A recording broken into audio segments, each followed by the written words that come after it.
Hi everyone, welcome back to Winter's House.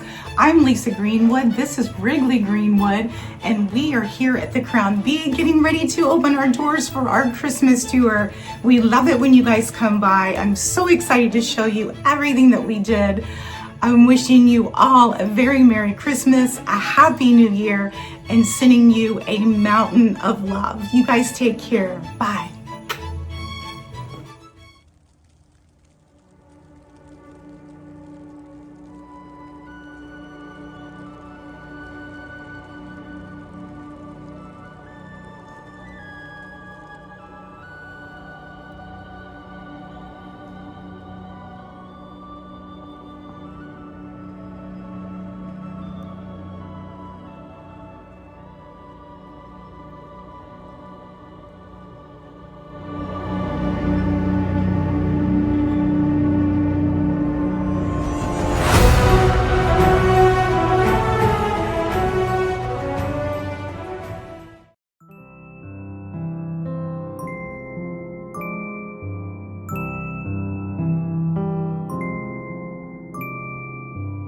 Gaze upon the sky, Christmas on my mind, somewhere from a place up high above. There's a song of love traveling afar, seeking us to warm up every heart,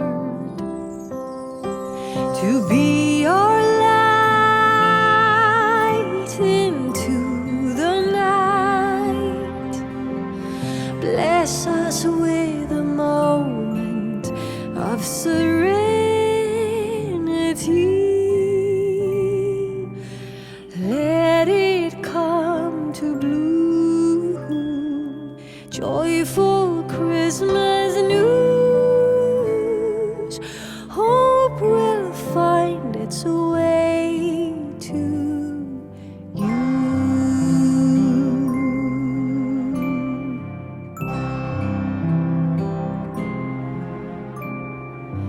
Peaceful little lights, Christmas on my mind, somewhere from a place up high above. There's a special star shining from afar, seeking us to warm up every heart, to be our light into the night. Bless us with a moment of serenity.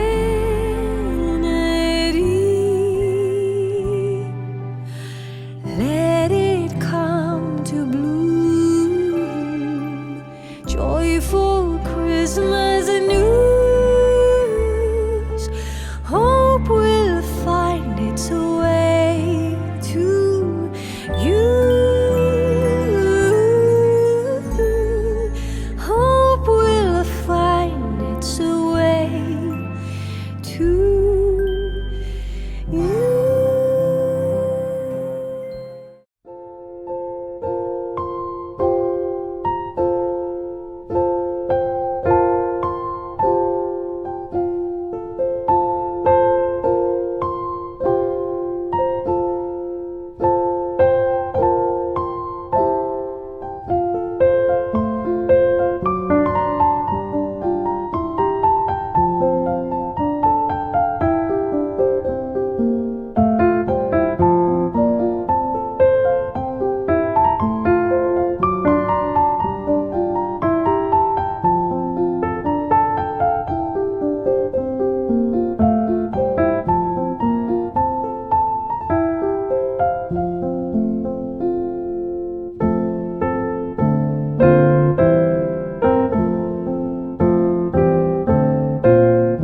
guys seen these gorgeous snowflakes on Facebook Reel or TikTok? We're gonna make these today. I'm gonna show you how simple these are to create. You're basically gonna need three things. You're gonna need a sharp pair of scissors. You're gonna need some lunch sacks in this case, and you're gonna need some glue. I'm gonna use my glue gun because we want some immediate gratification, but you could also use a glue stick or Elmer's glue. It'll take a little while to dry. The sky is the limit, and just like the snowflakes that you made as kids, probably in school, whatever your imagination can come up with, it'll be perfect. Now I think I'm gonna put some spray glue on mine and glitter mine and hang them in my kitchen windows. These will be beautiful. Punch a hole, you can hang them from the ceiling to mimic snowflakes. So let's get started on these. I think you're gonna love this project. It's so much fun. The first step is to cut your shape out. Just make the design that you like, and then I'm gonna show you how to glue these. Okay, we're gonna start gluing these together, and again, I'm using 10 of these lunch sacks, and you're gonna wanna, the way that I've found is the best, you're gonna want to glue not the flap side, you're gonna wanna glue the side that doesn't have the flap on it. We're gonna start at the top, the very top. You're gonna go all the way down and then across like a T.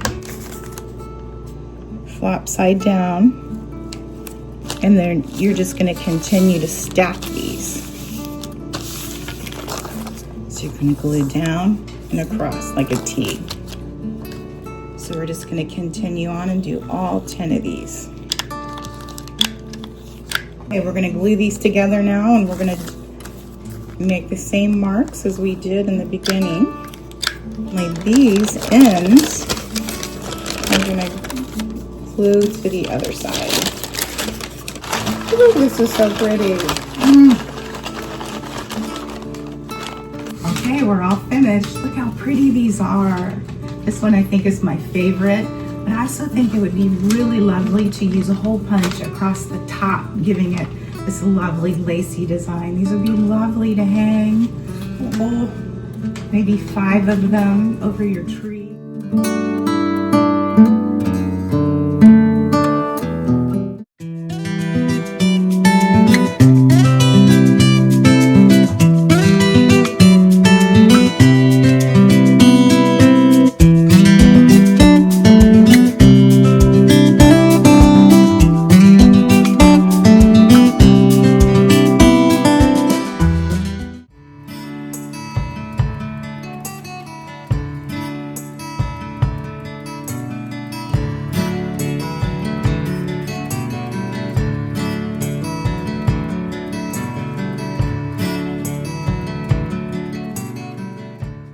All right, we're back in the Winter's House kitchen, and we're getting ready to make a beautiful orange embellished grapevine wreath. But first I need to dehydrate these, and I love this dehydrator. If you don't have this one, I would highly recommend it. I'm not sponsored. I wish I was, because I've used this thing like crazy. Magic Mill, great dehydrator. It's very efficient, and it's not so big that it's hard to store. I had put him away for the season when my garden was finished, but I did get him back out for this chore. And we are going to slice these up. We're gonna pop them in, we're gonna dehydrate. A few tips to that would be some nice firm oranges, as big as you can, because they're gonna lose volume obviously when you dehydrate. Unfortunately, mine were pretty green still. It's what the grocery had, you can still see. But I just let them sit, kind of hang out on the countertop for a little bit to continue to ripen. So I think today is the day. And this wreath is gonna go right here over my Viking friend, and I think it would be just so cheerful. This is something you can leave up after the holidays have passed, and there's something so happy about an orange embellished wreath. Oh my goodness, these are all done. Look how beautiful. And they're just like stained glass. Look how pretty that is. It's like the sun itself. Oh my goodness, it smells so good in here. I wish you guys were here. Look at these beauties. Look at these beauties. I got 5 racks of them, and I did quite a few. Look how pretty they are.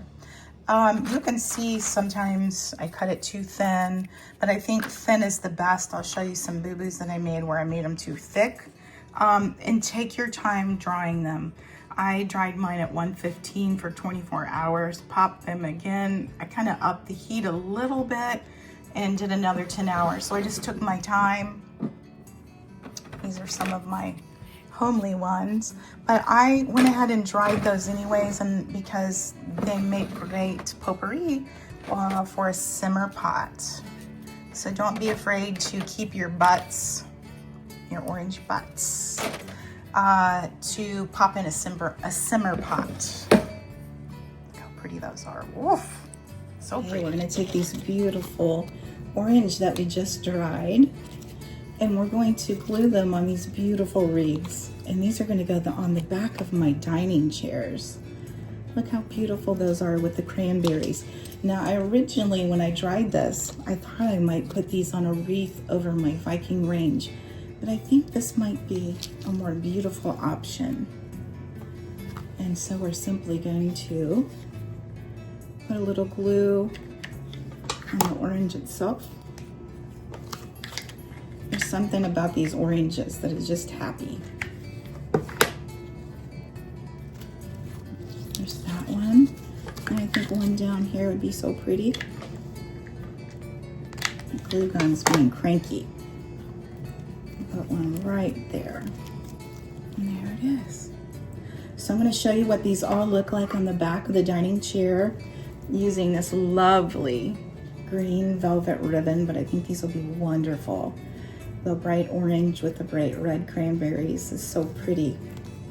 But again, you could add these oranges to anything. You could use them as ornaments, garland, put them on wreaths. You could adorn packages with them, which I probably will, with some twine, because they have this natural hole in them. You just run the ribbon right through that, and I think how pretty that would be with the green.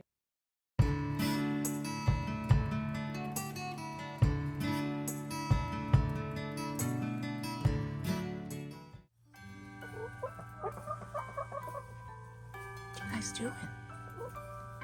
Hmm?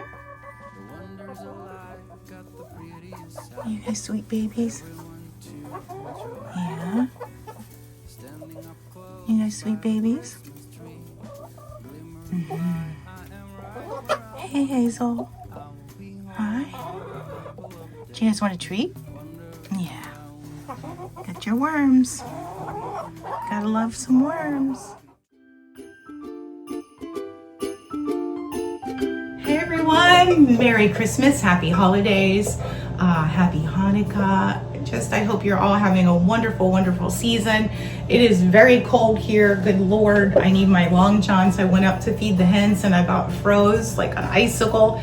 It's snowing, it's windy, just the usual Ohio weather here in Dayton. We're gonna make a Christmas cake and you guys are gonna love this. I'm gonna include the recipe. It's a wonderful rum fruit cake. I've been soaking this fruit for 10 days. Dried cherries, dried cranberries, dried apricots, dried figs. You could put anything that you want in this concoction, the things that you like.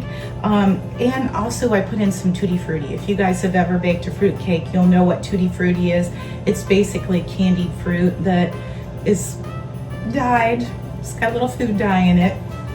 I just put that in just for a little color. Maybe it's not as healthy as one would like, but there is a little bit of Tutti Frutti in here.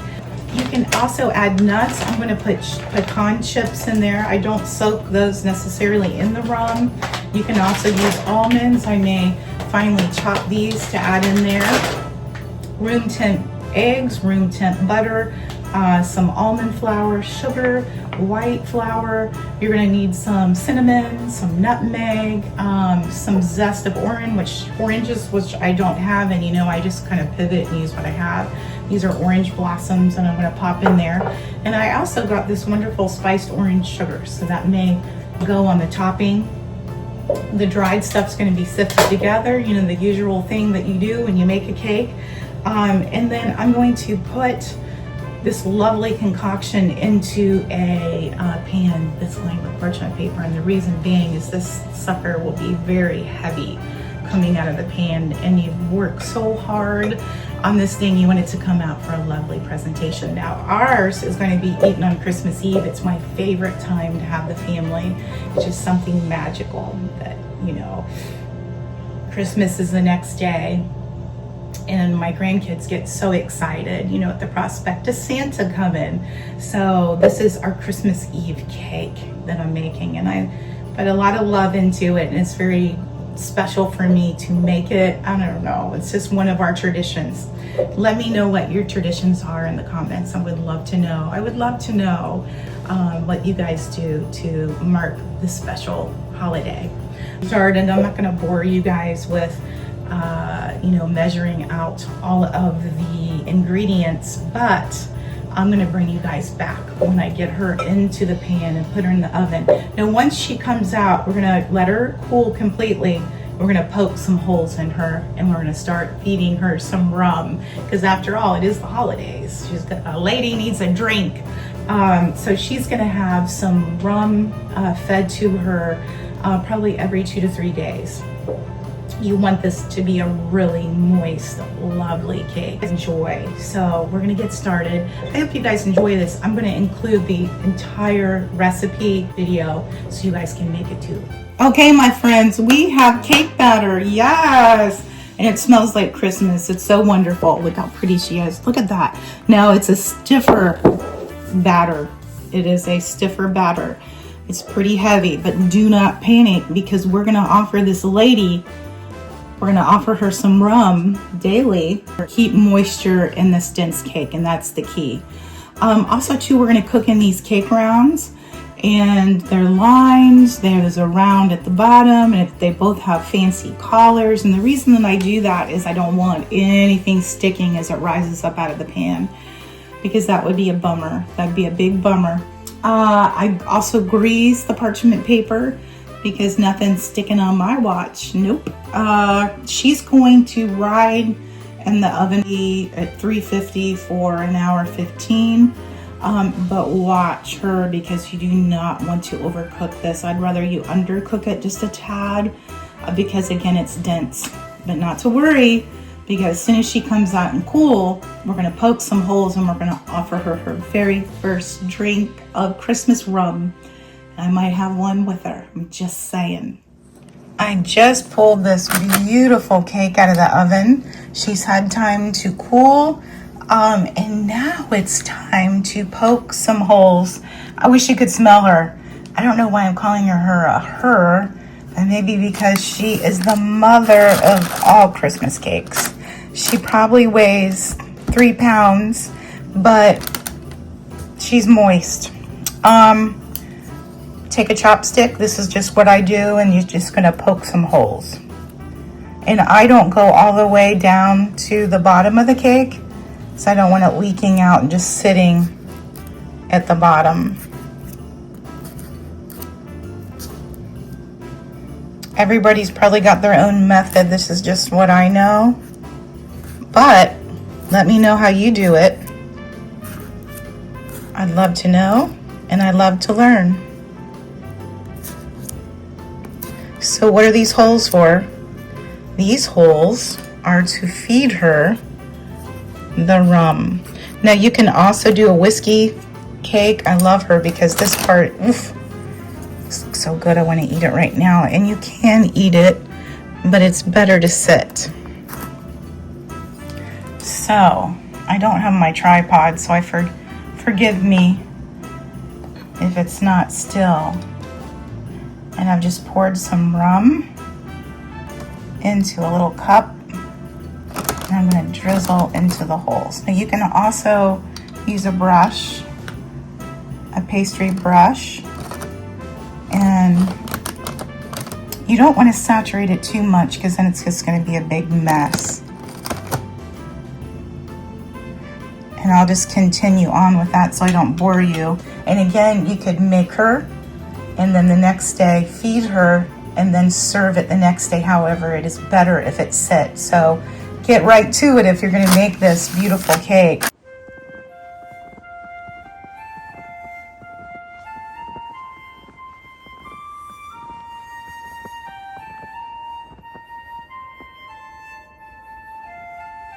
We're back in the Winter's House kitchen.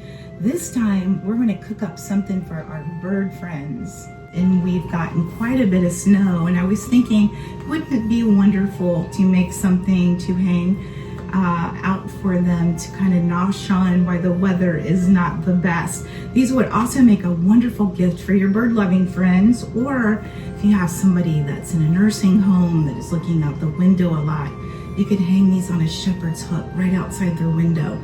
We're going to use a little using a little twig from the hydrangea bush that I just trimmed.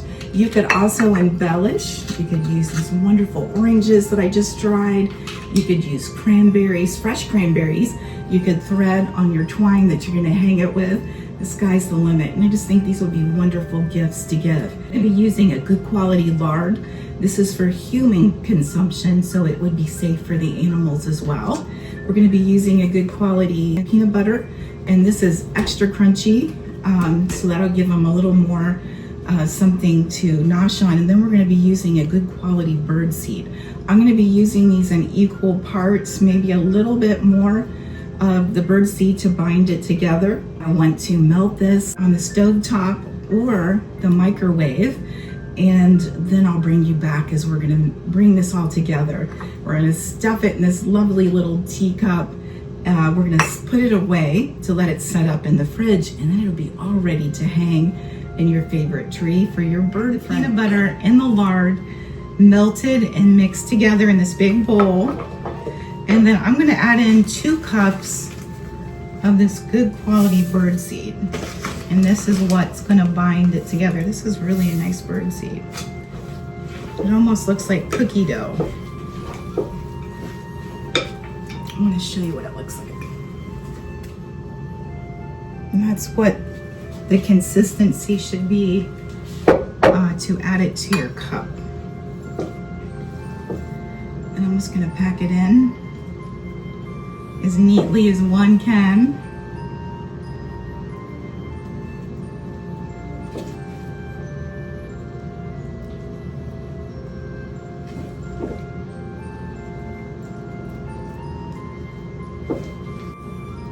So it'll be a fun project with your kids, with your grandbabies,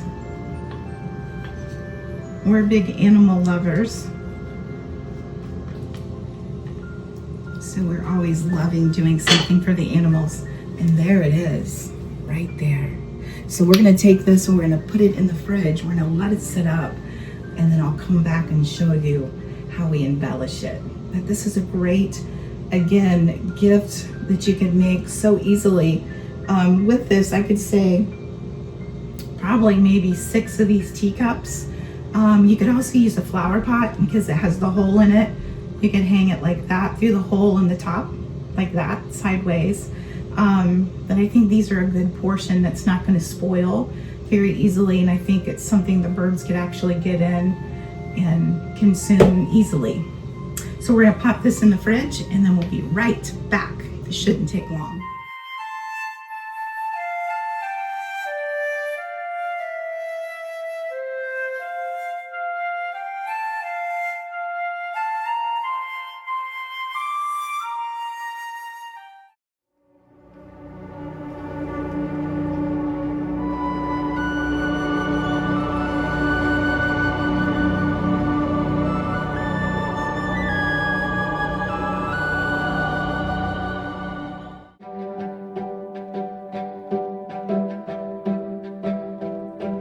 I may have a soft spot for this throwaway art from the 1980s that you see in a lot of thrift shops, probably heading to landfill.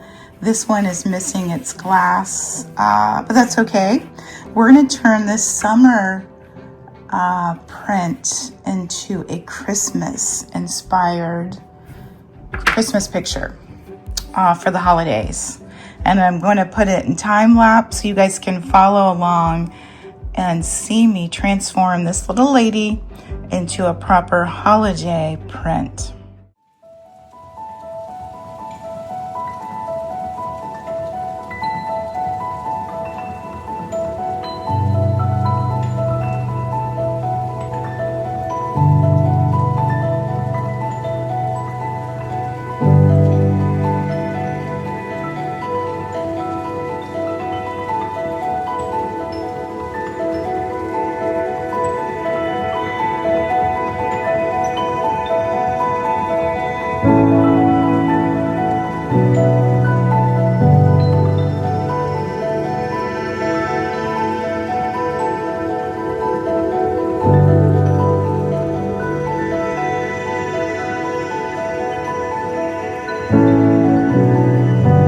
2,000 years later.